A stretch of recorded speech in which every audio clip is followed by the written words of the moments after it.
بات سمجھانے میں آپ کو خاطر خواہ کامیاب ہوا، وہ لفظ میں آپ کو یہ کہنا چاہتا تھا کہ اگر امام دین میں اپنا کردار ادا نہ کرے تو نہ بنانے کا فائدہ ہے نہ پہنچانے کا فائدہ۔ اس کا مطلب ہے توحید اور رسالت اس کی بقا مشروط ہے امامت۔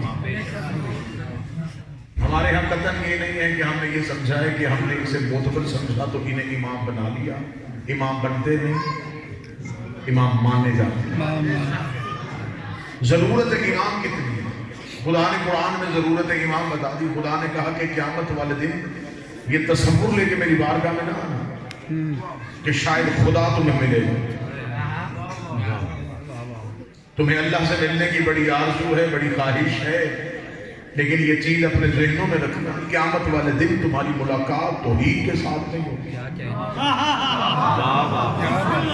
میرے والد ہم نے ساری زندگی اعمال کیے تھے، تو کیا تو اعمال دیکھے گا؟ نہیں، میں تو نہیں دیکھے گا۔ تو میرے مالک جس نبی نے ہمیں بتائے تھے کیا وہ آئے گا؟ حوالے قدرت آئی، چلو میں قیامت کا پروگرام تمہیں بتا دیتا ہوں۔ میں تمہیں بلاؤں گا تمہارے امام کے نام پہ،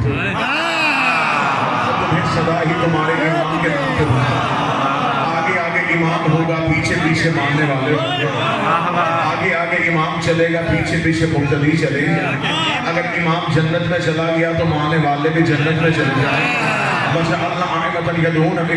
اگر امام ہی دوزخ میں چلا گیا تو پھر قطعاً نہیں ہو سکتا کہ ماننے والا پرہیزگار بھی ہو تو جنت میں چلا جائے، کیونکہ اس کے اعمال دلے ہیں اس کے امام کی وجہ سے، اس کی نمازیں دیکھی جانی ہے اس کے امام کی وجہ سے، اس کا تقویٰ دیکھا جانا ہے اس کے امام کی وجہ سے۔ آج زمانہ پریشان ہو سکتا ہے، مذہب اہل بیت کا ماتمی پریشان نہیں ہو سکتا، اس لیے کہ ہمارا امام صرف جنتی نہیں، مالک جنت نہیں۔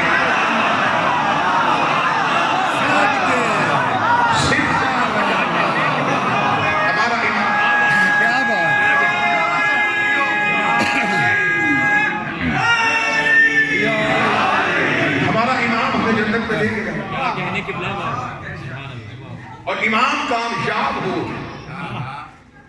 تو گنہگار بھی پار ہو سکتا ہے۔ بے شک یہ پہلی عید ہے میری گفتگو۔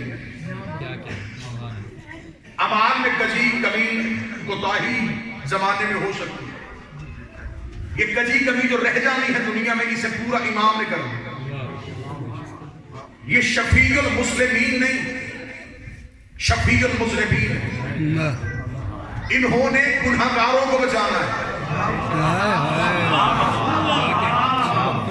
اگر انسان نے اپنے اعمال کی وجہ ہی سے جنت لے لی ہے تو پھر اہمیت امام کہاں ہے؟ چلے میں بات آسان کر دیتا ہوں، اس بات کو میں نے تھوڑا پھیر کے گھما کے پھر کہیں جا کے نتیجہ آپ کے ذہنوں میں دینا تھا، لیکن چہرے بتا رہے ہیں، چہروں میں مسکراہٹ بتا رہی ہے کہ بندوں کے عقیدے مضبوط ہیں، اور جو بات میں نے 4-6 منٹ کے بعد کہنی ہے وہ مجھے ابھی کہہ دینی چاہیے۔ دل میں بندے کے علی ولی اللہ ہو اور زبان پہ اقرار ولایت علی ہو، جہنم کو چھو ہی نہیں سکتا۔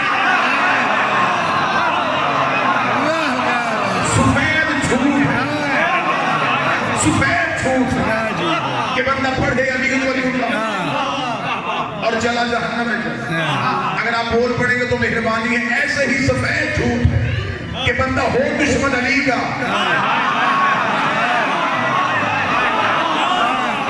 اور پھر بھی اس کے ذہن میں آرزو ہو کہ وہ جنت میں جائے۔ جنت ملنی ہے امام کی وجہ سے، تصور شفاعت ہے امام کی۔ امام اچھا ہو وہ خطاکار کو پار لے جائے، اور اگر امام ہوا برا پیچھے تہجد گزار بھی ہوئے تو وہ جہنم میں چلے جائیں، اس لیے کہ دیگ سے ایک دانہ چکھا جاتا ہے، وہ پوری دیگ کا ذائقہ بتا دے گا۔ امام بتا دے گا کہ ماننے والے کیسے۔ اور قرآن کہتا ہے کہ چاندنی رات کو 2 امام گھر سے نکلے، ایک حق کا اور ایک باطل کا۔ حق کے امام کا نام موسیٰ، باطل کے امام کا نام فرعون۔ قرآن کہتا ہے آگے موسیٰ، پیچھے موسیٰ کی قوم، پیچھے فرعون، پیچھے فرعون کا لشکر۔ مٹھی پر بندے موسیٰ نے مسلمان کیے تھے، فرعون کے ڈر کی وجہ سے موسیٰ اپنے بندے بچا کے لے کے جا رہا تھا۔ رات کی تاریکی کا فائدہ اٹھا کے ہجرت کر رہا تھا. فرعون نے تعاقب کیا کہ موسیٰ کو جانے نہیں دوں گا. فرعون پیچھے چلا, پیچھے فرعون کا لشکر تھا, سامنے آگے دریا نیل. خدا نے قرآن میں پورا منظر عکس بند کیا ہے. خدا کے سامنے دریا آیا, موسیٰ کی قوم نے گھبرا کے مروا دیا. موسیٰ تو نے آگے بھی موت ہے, پیچھے بھی موت ہے, آگے جائیں دریا میں گرے, پیچھے جائیں فرعون پکڑے, ہمیں کیا کرنا چاہیے؟ موسیٰ نے آسمان کی طرف دیکھ کے اللہ سے پوچھا, اللہ بتا کیا کرنا چاہیے. قوم نے موسیٰ سے پوچھا کیا کرنا چاہیے. موسیٰ نے اللہ سے پوچھا پتا کیا کرنا چاہیے. میں جملہ پھر دہرانے لگا ہوں. قوم نے موسیٰ سے پوچھا پتا کیا کرنا چاہیے. موسیٰ نے اللہ سے پوچھا پتا کیا کرنا چاہیے. خدا نے یہ طریقہ قرآن میں لکھ کے ہمیں اصول دیا ہے کہ طریقہ ہی یہ ہے. امت حجت کو پکارتی ہے, حجت اللہ کو پکارتی ہے.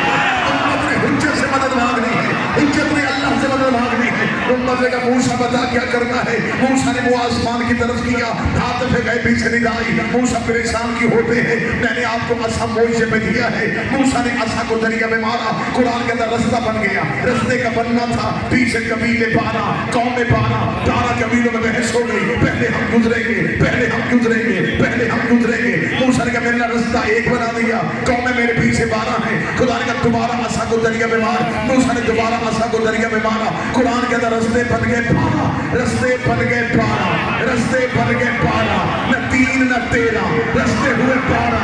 ہدایت کے رستے ہوتے ہی 12 ہے, نجات کے رستے ہوتے ہی 12 ہے. پہلا نتیجہ سماعتوں کو ہدیہ کرنے لگا. خدا نے موسیٰ کی 12 قومیں رستوں سے پار کروا کے ہمیں بتایا ہے کہ ایک معصوم میں اتنی طاقت ہے, ایک معصوم میں اتنی طاقت ہے, ایک امام میں اتنی طاقت ہے. وہ 12 قومیں پار کروا دیتا ہے. 12 اماموں میں اتنی طاقت نہیں کہ وہ ایک قوم کو پار.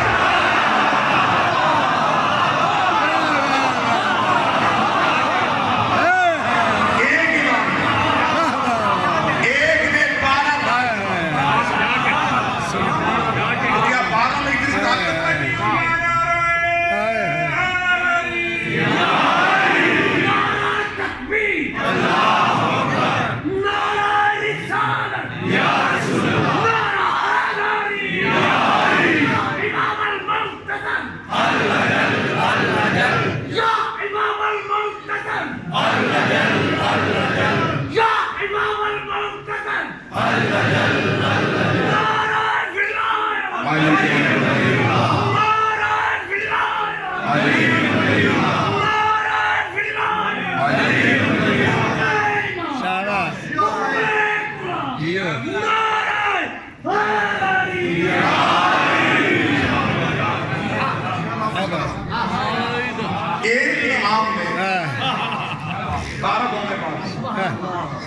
اور جو قومیں پار کروائیں وہ سارے کے سارے بندے اچھے نہیں تھے.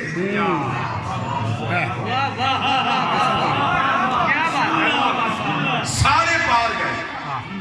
کیوں؟ امام اچھا. فرعون کے پیچھے سارے برے نہیں تھے, غرق ہو گئے اس لیے کہ امام برا.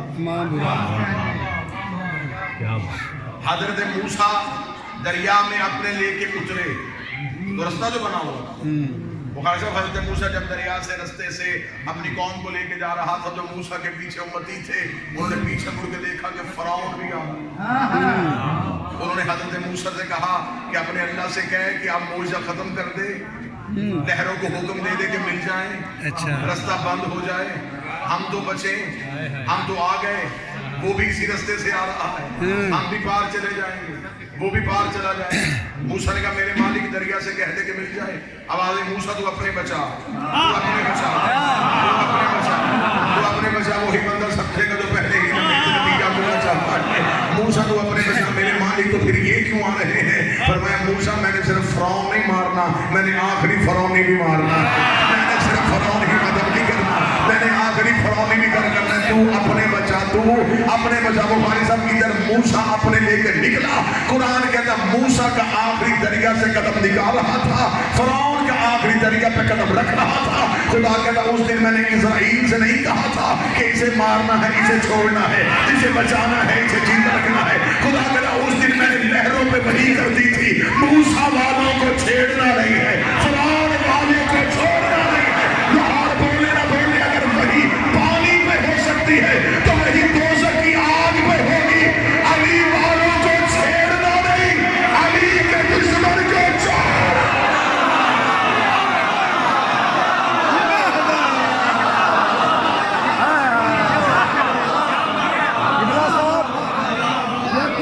پاک رسول دا فرمان دے اپنی مجلساں نو زینت دیو میرے ویر علی دے ذکر دا اور مولا علی دے ذکر دے صدقے سب کو سب کچھ مل گیا مگر اسے کچھ نہ ملا جسے علی نہ ملا بسم اللہ چلی کلمے میں چلی اذان میں چلی نماز میں چلی قرآن میں چلی کعبے میں چلی قبر میں چلی علی اللہ حسان اللہ فتح اللہ بسم اللہ مسجد اللہ عزت اللہ نور اللہ اسد اللہ کرم اللہ غیرت اللہ حجت اللہ عزت اللہ نفس اللہ عجاب اللہ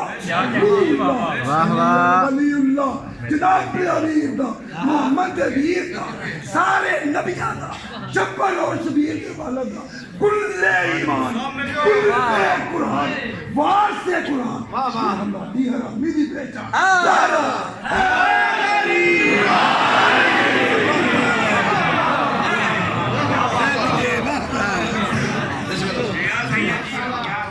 غائب ہو گئے کس وجہ سے امام کی وجہ سے امام اچھا ہونا چاہیے بے شک امام ٹھیک ہونا چاہیے ابھی تک 2019 میں ابھی تک بندے یہی بحثیں کر رہے ہیں کہ تیری نماز غلط ہے میری نماز ٹھیک ہے تیرے روزے کا بدل غلط ہے میرے روزے کا ٹائم ٹھیک ہے یہ بحثیں پرانی تھی کہ 1998 میں اچھی لگتی تھی اب 2019 ہے اب یہ بحث کرو یہ نہیں دیکھنا نماز کس کی ٹھیک ہے پہلے یہ پتہ کرو امام کس کا ٹھیک ہے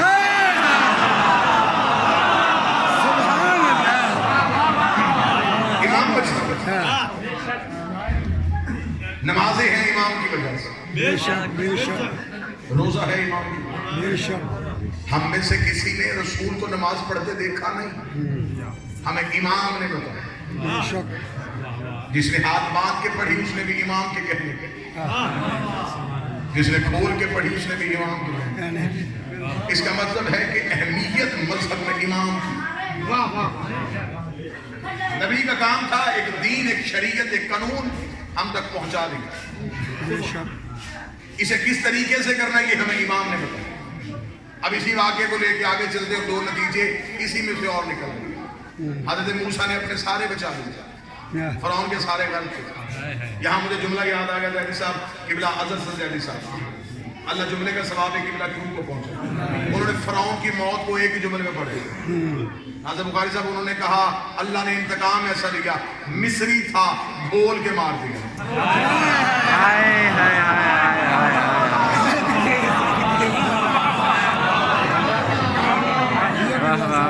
آخر مصری تھا اس نے بول کے مار بنا بیٹھا تھا خدا اور یہ وہی فرعون ہے کہ جب قوم اس کے پاس آئی تھی اور قوم نے اس کے پاس آ کے کہا تھا تو کیسا خدا ہے تو بارش کیوں نہیں نازل کرتا ہم تجھے سجدے کر کر کے تھک گئے ہیں اور تو بارش بھی نہیں بھیج رہا فرعون نے دیکھے کہ 3 دن کے اندر بارش ہو گئی قوم مطمئن ہو کے فرعون کے دربار سے نکلی سامنے کھڑا تھا اللہ کے نبی موسیٰ موسیٰ نے قوم سے کہا وضاحت دو کیا کہا تمہارے خدا انہوں نے کہا ہمارا خدا کہتا ہے 3 دن کے اندر ہو جائے گی موسیٰ نے مسکرا کہا بدبختو خدا مہلتوں کا محتاج نہیں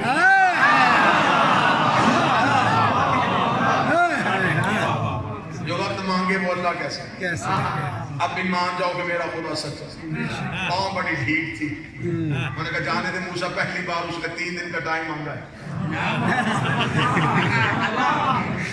اللہ ہے اسے کو ٹائم دے دینا چاہیے اگر 3 دن کے اندر بارش نہ ہوئی کہ تو ہے ہی پھر تیرے اللہ کو سجدہ کر دے موسیٰ مسکراتے ہوئے چلے گئے حتیٰ موسیٰ کو پتہ چل گیا اب 3 دن کے اندر پول کھل جائے گا اب یہ ساری کی ساری قوم جو فرعون کو سجدہ کرتی ہے یہ لمحوں میں 3 دن کے بعد میرے پاس آ جائے گی اور میں اللہ کو سجدہ کروا دوں گا میری تبلیغ کا مقصد پورا ہو گیا جو میری محنت تھی وہ قبول ہو گئی 30 دن کی شام ڈھلنے کے قریب تھی یہ تفاسیر کہتی ہے کہ فرعون نے اپنے محل کے آخری کمرے میں جا کے دروازہ بند کیا اپنے سر سے تاج پھینکا اپنی سونے کی زنجیریں اتاری اپنی آواز زمین پہ پھینکی خاک پہ سر رکھ کے کہنے لگا انہیں نہیں پتا تو اللہ ہے مجھے تو پتا ہے کہ تو اللہ ہے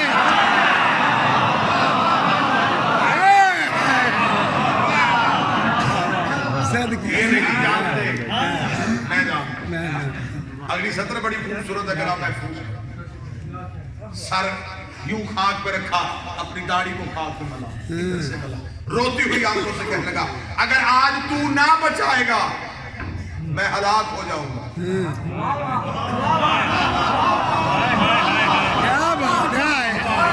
اتنے 4-6 بولے ہو, اتنے ہی بندے بولے چاہیے, سب کو سمجھ بھی نہیں آنی چاہیے. یہ فرعون نے جملہ کہہ کے بڑے بڑے فرعونوں کے چہرے سے نقاب اتارا کہ جھوٹا جب بھی مجبور ہو جائے سچے سے یہی کہتا ہے اگر آج تو نہ ہوتا.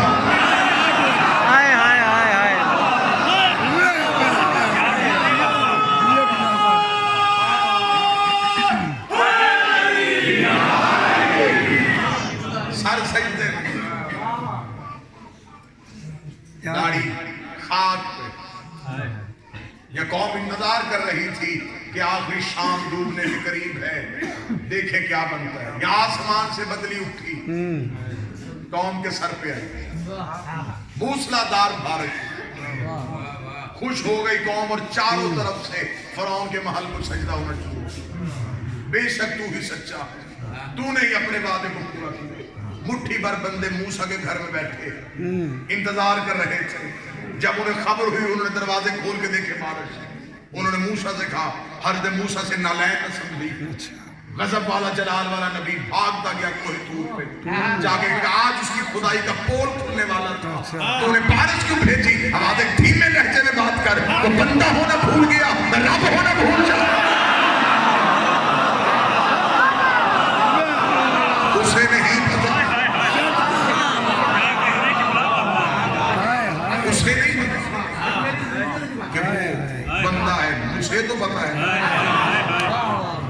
میں اس کا بھی پروردگار ہوں. بے شک بے شک. تخت میں بیٹھ کے اپنے آپ کو اللہ کہلواتا رہا, خدا نے کچھ نہیں کہا. نمرود کہتا رہا مجھے اللہ کہو, خدا نے کچھ نہیں کہا. شداد کہتا رہا مجھے اللہ کہو, خدا نے کچھ نہیں کہا. یہ تین ایک ہی نفی کرتے رہے, ایک نے کچھ نہیں کہا.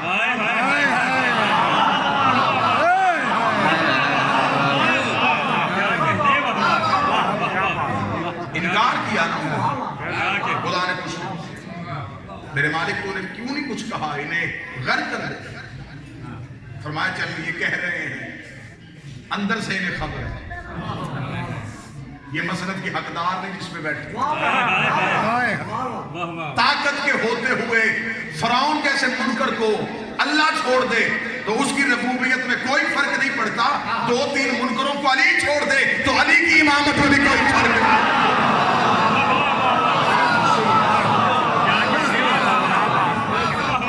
جاؤ کتابیں اٹھا کے دیکھو کون کون سی مشکلات تھی امیر المومنین علی ابن ابی طالب کے ساتھ. یہ جو مسجد نبوی میں منبر تھا جس کی شبیہ آج بھی مساجد میں اور امام بارگاہ میں ہوتی, یہ منبر ایک صحابی نے رسول کو تحفے میں دیا. رسالت مآب کھڑے ہو کے جو مسجد نبوی کا ایک پلر تھا کھجور کا ستون, اس کے ساتھ ٹیک لگا کے خطبہ دیتے تھے. تو ایک صحابی نے 2 روایات ہیں, ایک مصر اور ایک یمن, دونوں میں سے کسی سے ایک صحابی آیا اور اس نے ایک لکڑی کا منبر بنا کے رسول کو تحفے میں دیا کہ سرکار آپ زیادہ دیر کھڑے رہتے ہیں تو آپ کو تکلیف ہوتی ہے تو آپ بیٹھ کے خطبہ دیں. رسالت مآب نے اس تحفے کو قبول کیا اور وہ منبر رسالت مآب کے دور میں مسجد میں لگ گیا. آج جتنی بھی مسجدوں میں منبر ہے یہ اس منبر کی شبیہ ہے. اور مجھے دلی تکلیف ہوتی ہے جب شبیہ پہ بیٹھ کے مولوی کہتا ہے کہ شبیہ دیکھنے سے نکاح ٹوٹ جاتا ہے.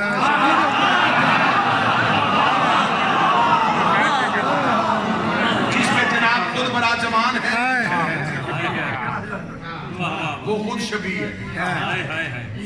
یہ مسجدوں میں جو گنبد اور مینار ہیں ان سے پوچھو یہ قرآن کی کس آیت کی تفسیر ہے, کہتے ہیں یہ روضہ رسول کی شبیہ ہے. شبیہ مسجد کے اوپر ہو تو نماز ہو جاتی ہے, دروازے کے سامنے سے گزرے تو نماز ٹوٹ جاتی ہے. جو بات میں سمجھانا چاہتا تھا, اس منبر کے 3 زینے تھے, چوتھا عرش.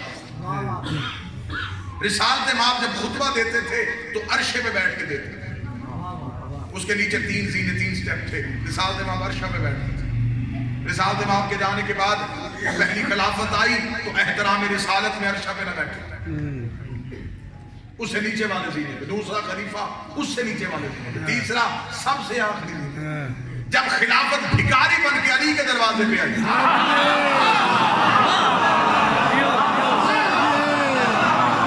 امیر المومنین کے جملے پہ میں پوری زندگی وار دوں، علی کے جملے آج بھی ہیں۔ امام نے فرمایا اٹھاؤ اس زخمی اونٹنی کو، تمہاری خلافت میرے نزدیک بکری کے ناک سے بہتے ہوئے پانی سے بھی کم ہے، میں تمہاری خلافت کو کیا جانوں گا۔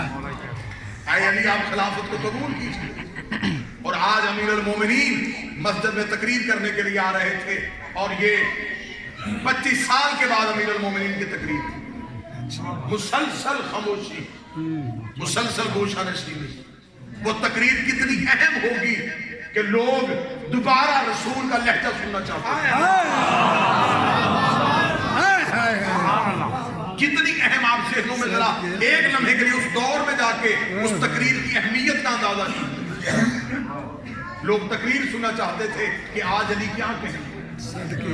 آج امیر المومنین آئیں گے، رسول کے اور علی کے درمیان 3 حکومتیں گزر چکی ہیں۔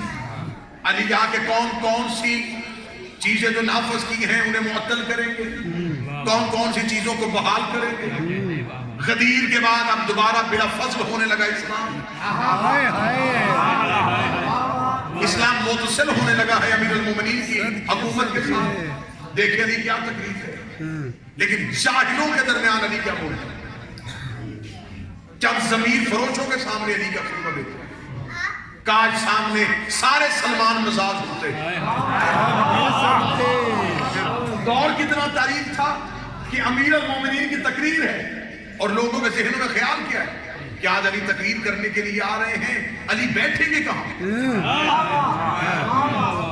ذہنوں میں یہ سوال لے کے بیٹھے ہوئے، علی کہاں بیٹھیں گے، علی کہاں بیٹھیں گے۔ چند شرارتی بوڑھے منبر کے سامنے آ کے بیٹھ گئے، انہوں نے کہا اب ہم دیکھیں گے، ہم نے علی کی تقریر ہونے نہیں دینی۔ اور وہ تقریر اتنی اہم تھی کہ کتابیں لکھتی ہیں کہ مسجد کھچا کھچ بھری ہوئی تھی، باہر بازاروں میں لوگ کھڑے ہوئے تھے، جو اسلام نہیں بھی قبول کیا تھا وہ بھی آج علی کی تقریر سننے کے لیے آیا تھا۔ دوسرے ملکوں کے سفیر علی کی تقریر سننے کے لیے آئے تھے، ہاتھوں میں کاغذ قلم تھامے ہوئے لوگ گلیوں میں بیٹھے تھے۔ آج وارث سے قرآن پھر بولنے لگا، آج صاحب قرآن پھر بولنے لگا، آج لسان اللہ سے بھی خود بدل نہیں ہوگا۔ لوگ علی کے لفظ سننا چاہتے تھے۔ یہ امیر المومنین مسجد میں داخل ہوئے، مسجد میں علی نے باہر والے دروازے سے تو آنا ہی نہیں تھا، علی کے تو گھر کا دروازہ ہی مسجد کے اندر کھلتا تھا۔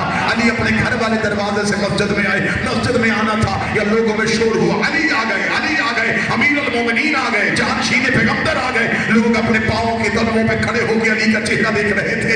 آج دیکھیں کہ علی کے چہرے پہ غضب کیسا ہے، آج دیکھیں کہ علی کے لفظوں کی ترتیب کیسی ہے۔ جب علی منبر کے قریب آئے تو لوگوں کے ذہنوں میں خیال تھا، جو سامنے بیٹھے ہوئے بوڑھے تھے انہوں نے کہا آج علی کو تقریر نہیں کرنے دیں گے، اگر علی بیٹھ گیا پہلے خلیفے کی جگہ پہ تو ہم شور پر پکڑ دیں گے، تو نے پہلی خلافت کو تسلیم کر دیا، علی دوسرے کی جگہ میں بیٹھے گا، ہم کہیں کہ تو نے دوسرے کی خلافت کو تسلیم کیا، اگر علی چلا گیا رسول کی جگہ پہ تو ہم اٹھ کے کھڑے ہو جائیں گے اور کہیں گے یا علی آج تو نبی کی جگہ میں بیٹھا، پہلے صحابہ نے تو نبی کی عزت کا خیال کیا، تو نے نبی کی عزت کا خیال کیوں نہ کیا۔ جب علی منبر کے قریب آئے لوگوں کے دلوں کی دھڑکنیں بند ہونی شروع ہو گئی۔ اب علی کیا فیصلہ کرے گا کہ علی نے پہلے سینے پہ قدم رکھا، علی نے دوسرے سینے پہ قدم رکھا، علی نے تیسرے سینے پہ قدم رکھا، بوڑھے اٹھ کے کھڑے ہو گئے۔ اچھا تو علی نبی کی جگہ میں بیٹھے گا، کتابیں کہتی علی وہاں بیٹھے نہیں، علی رسول کی جگہ پہ عرش پہ اپنے پاؤں رکھ کے کھڑے ہو گئے۔ علی کا کھڑا ہونا تھا کہ سامنے سے بوڑھا اٹھا، اس کا باپ عظمت کل محمد، تو نے تو نبی کی حکومت کبھی خیال نہ کیا۔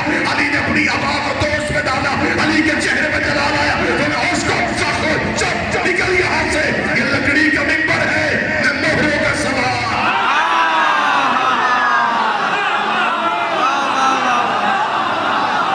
یہ لکڑی کا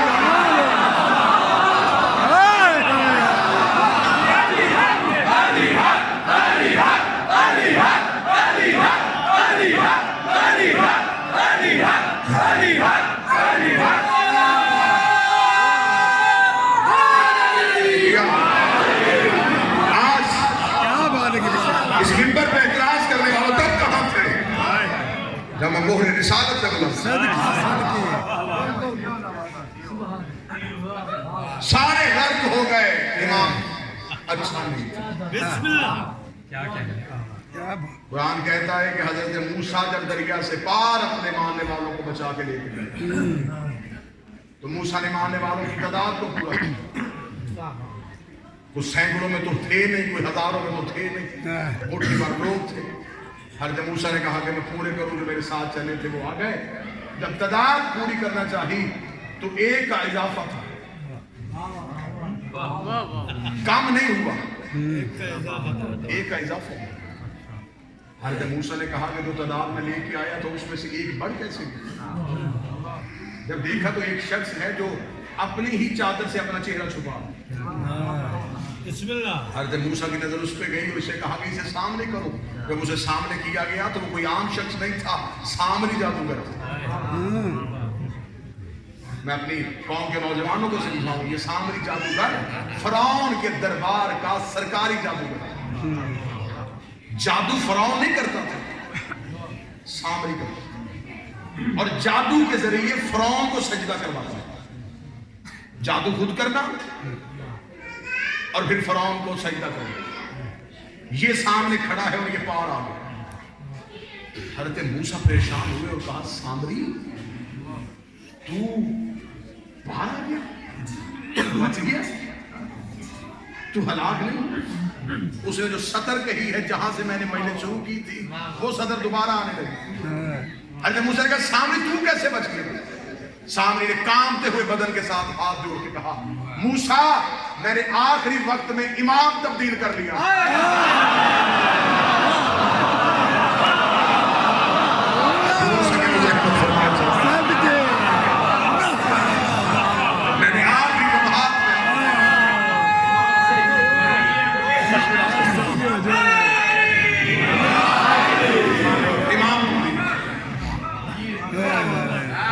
کیسے امام تبدیل کیا.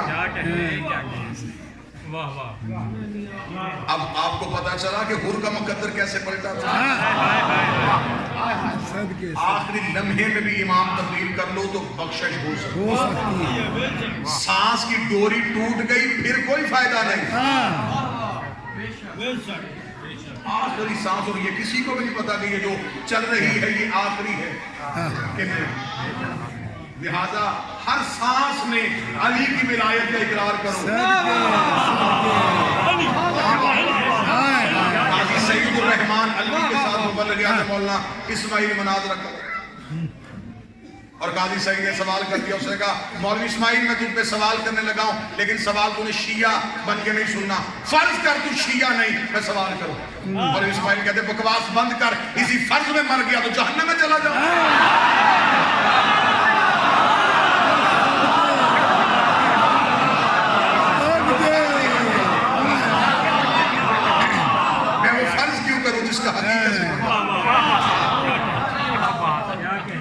ایک لمحے کے لیے بھی ہو سکتا ہے کہ کسی کی گفتگو پہ تم کان رکھ کے سوچو اچھا علی یہ نہیں کر سکتے.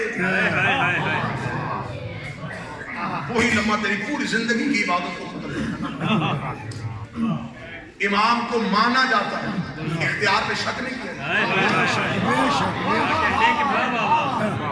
امام کے اختیار پہ شک نہیں. تمہارے ذہنوں میں جو اختیارات کا تصرف ہے امام اس سے کہیں بالا تر. بے شک. ہم نے صرف اپنی مشکلیں دور کرنے والے کو امام کہا.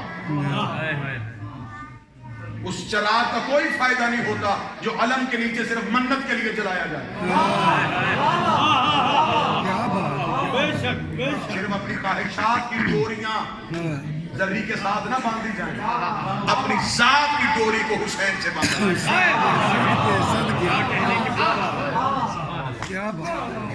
وہ دعا نہ بھی پوری کریں تو پھر بھی وہ ہیں. بے شک ہے. انہیں پتا ہے کہ ہم نے کیسے دی. ہم نے انہیں نہیں بتانا کہ ہمیں زندہ کیسے رہنا. نوکر کا کام ہے صرف مالک کو عرضی دینا. اگلا کام مالک کے ساتھ. اب یہ سامری جو ہے یہ پار کھڑا ہے. کس وجہ سے پار کھڑا ہے؟ اس لیے کہ آخری وقت میں امام بدل گیا. اس لیے فرمان معصوم ہے کہ اگر انسان کے بدن سے روح نہ نکل رہی ہو اسے سورہ یاسین سنی. بندوں نے ترجمہ تبدیل کر لیا, لوگوں نے سمجھا کہ شاید یہ سورت بندے مارنے کے لیے ہے. ہاسپٹل کی ایمرجنسی میں یہ سورت ضرور پڑی ہوتی ہے. اور کوئی لوگ مریض کو دیکھنے کے لیے آئے اور کوئی سرحانے بیٹھ کے یاسین پڑھ رہا ہو تو عورتیں دروازے سے رونا شروع کر دیتی ہیں. وہ کہتی ہیں یاسین پڑھی جا رہی ہے, یعنی کہ اس سورت کو یہ سمجھ لیا کہ یہ پڑھ لی تو بندہ مر گیا, جبکہ قرآن آسانی کے لیے آئے. معصوم سے پوچھا گیا تھا, مولا امام نے روح بدن سے نکلنے میں آسانی ہو جاتی ہے اگر یاسین پڑھی جائے.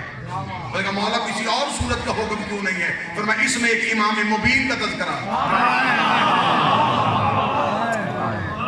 آخری لمحے ساری زندگی نہیں سن سکا, سرحانے بیٹھ کے بار بار امام مبین امام مبین.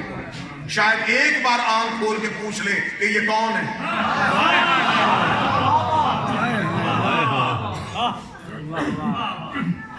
لہذا سامری جادوگر نے کہا آخری لمحے میں امام تبدیل کیا. امام نے کیوں امام تبدیل کیا؟ موسیٰ نے پوچھا. اسے کہا موسیٰ بے شک میں فرعون کے پیچھے آ رہا تھا, لیکن جب میں نے تجھے دیکھا کہ تو دریا کی طرف بڑھ رہا تو میرے ذہن میں خیال آیا کہ یہ موسیٰ کو پانی سے ڈر نہیں لگتا, پتا بھی ہے کہ سامنے رستہ نہیں اور پھر بھی دوڑے جا رہا. تیرا اعتماد بتا رہا تھا کہ تیرے ساتھ کوئی ہے.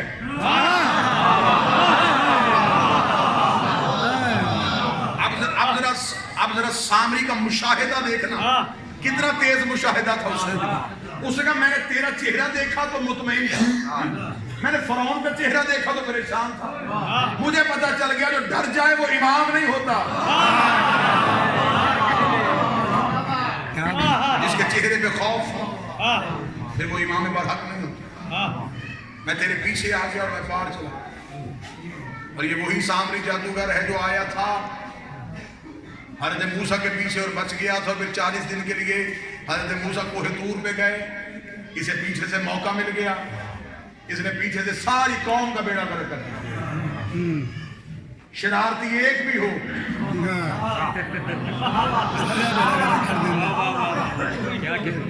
محلہ تو پورا خراب کر دیتا ہے. کیا کہنے, اس ایک نے پوری قوم کا بیڑا غرق کیا. اور بیڑا غرق بھی تب کیا جب موسیٰ وہاں ظاہری طور پہ موجود نہیں. اب آپ سمجھتے ہیں کہ شاید ہم آزاد ہو کے تقریر کر رہے ہوتے, ہم پنجرے میں بند ہوتے ہیں. ہر چیز کو مد نظر بھی رکھنا ہوتا ہے, پھر بھی حقائق آپ تک پہنچانے ہوتے ہیں. اس نے حضرت موسیٰ کو ظاہری طور پہ غیب دیکھا تو اس نے اپنا کام دکھا دیا. اس کا مطلب ہے حجت تھوڑی دیر کے لیے پردے میں چلی جائے تو شرارتیوں کو موقع مل جاتا ہے.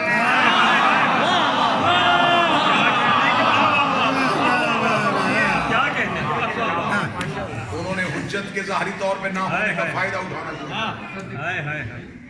امام موسیٰ موجود نہ تھے, اس نے قوم کو فرعون اس سامری جادوگر نے بچڑے کو سجدہ کروا دیا. جب موسیٰ واپس آئے تو حضرت موسیٰ نے اپنے بھائی ہارون سے خبر لی کہ بتا وہ قوم کہاں ہے. اس نے کہا کون سی قوم جو اللہ کو سجدہ کرتی تھی؟ اس نے کہا اب وہ اللہ کو سجدہ نہیں کرتے. کیا ہوا؟ اس نے کہا وہ جسے بچایا تھا. یہ بھی شروع سے عادت ہے, جسے بچایا جاتا ہے نقصان میں پھر وہی کرتے. اس لیے امیر نے کہا تھا جس پہ احسان کرو اس پہ شر. بالکل. حضرت موسیٰ نے کہا کہاں؟ اس نے کہا سامری. کیا کرتا ہے وہ؟ اس نے کہا ایک بچڑا بنایا ہے اور وہ بچڑا اس کے کہنے پہ. اتنا کہنا تھا کہ حضرت موسیٰ اس کے گھر گئے اور اسے جا کے کہا کہ وہ بچڑا لا جو تیرے کہنے پہ بولتا. اس نے موسیٰ کے سامنے لا کے بچڑا رکھا. موسیٰ نے کہا میرے سامنے سے بلواؤ. یہ لفظ حضرت موسیٰ نے کیوں کہے؟ اس لیے حضرت موسیٰ کو خبر تھی کہ اگر یہ جادو سے بولتا ہے تو نبی کی آنکھوں کے سامنے جادو نہیں ہوتا, کیونکہ جادو شے کی خلقت کو تبدیل نہیں کرتا, دیکھنے والے کی نظروں پہ کنٹرول کرتا, اور معصوم کی آنکھوں پہ کسی کا کنٹرول نہیں ہو سکتا.